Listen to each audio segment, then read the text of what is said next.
yra mūsų rezoliucija, nes būtent šitos konferencijos irgi vienas iš tikslų tai yra sudėti į rimtą dokumentą, kurį pateikti vėliau Seimui, vyriausybei, tam tikroms kontroliuojančioms, monitoringą vykdančioms institucijoms.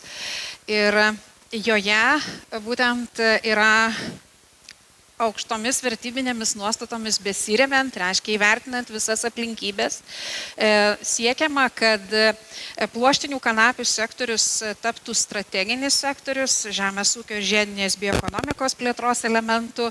Taip pat siekiama inicijuoti, kad būtų parengta regeneracinės žemdirbystės bioekonomikos plėtros poreikius atitinkančią kompleksinę kanapių verslo plėtros programą, kurią sąlyginai pavadinom Kanapės 2035. Skirti papildomą finansavimą, suteikti kanapių verslo mokslo tyrimų ir eksperimentinės plėtros projektams prioritetą ir, aišku, tobulinti viešųjų žaliųjų pirkimų tvarką, integruojant ir vertinimo tam tikrus kriterijus, tai yra CO2 emisijos ir organinės anglies kaupimo kreditų rodiklius įdėti ir, aišku, gerinti pluoštinių kanapių produktų, gaminių gamybos, tiekimo į rinką, teisinio reguliavimo sąlygas ir iš esmės sumažinti tą kanapių verslo administravimo naštą. Rezoliuciją mes tiesiog kreipiamės į visus geros valios žmonės, visų pirma į sprendėjų priėmėjus, politikus, kad rimtai pasižiūrėtų į šito sektoriaus potencialą ir padėtų šalinti visas kliūtis, kurios trukdo tam potencialui atsiskleisti. Todėl daug dėmesio rezoliucijoje kalbama ir apie naudą, kurią teikia kanapių sektoriaus plėtra, tiek ekonominė nauda, tiek ūkininkam nauda, tiek gamtai.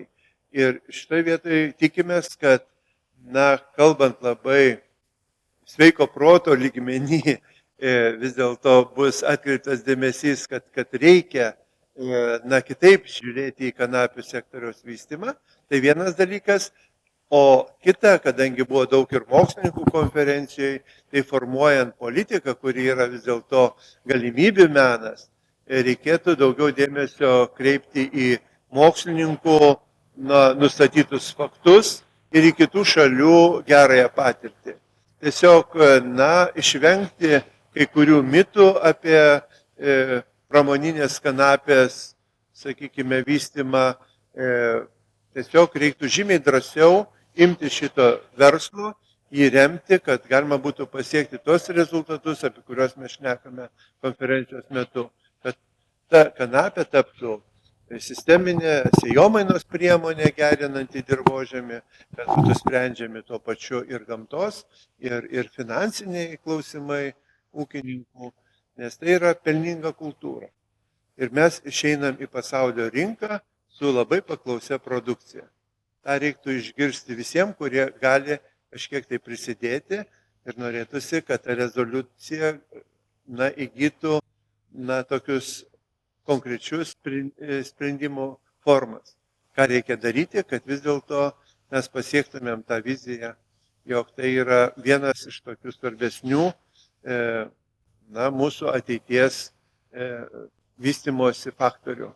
Būtent kanapių verslo paspartinta plėtra.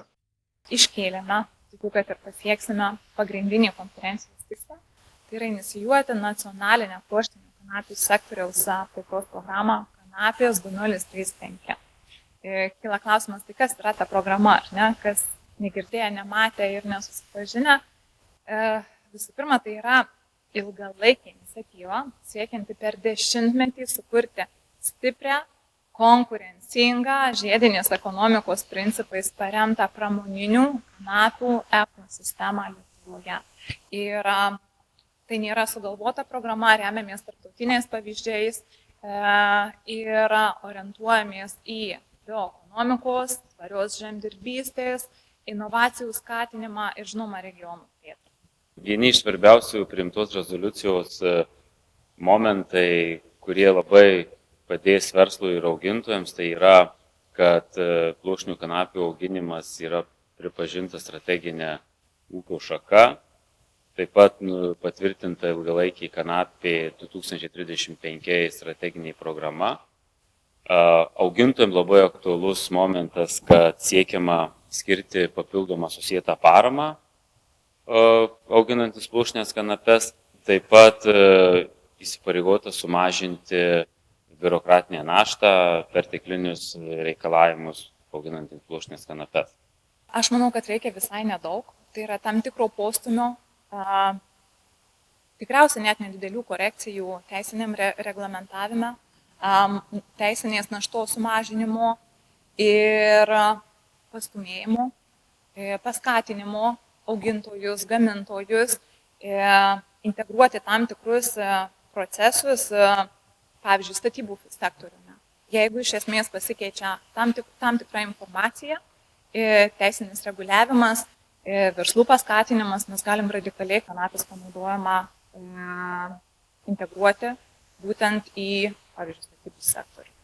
Kai kalbam apie kanapių sektorių kaip ekosistemą, neužtenka atskirų ūkininkų, verslininkų pastangų, jie gali iš tiesų veikti, bet visą sistemą išvystant su švietimu, su mokslu, su konsultavimu, su investicinė parama, reikia, kad tas sektorius funkcionuotų kompleksiškai.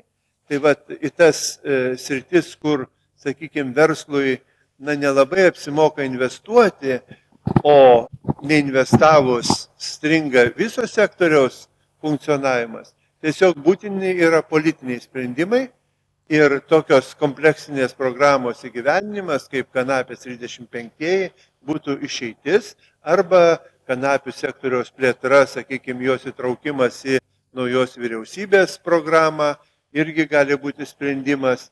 Bet vis dėlto kalbant apie sektoriaus išvystymą, tokį kaip mes savo vizijoje matome, reikėtų dešimtmečio. Todėl ir vadiname kanapės 35. Nes tada galima būtų pasiekti net tokį lygį, kad mūsų žemės ūkis, jei pavyktų išvystyti pakankamai didelių mastų kanapės, galėtų būti visas žemės ūkis neutralus klimato kaitai.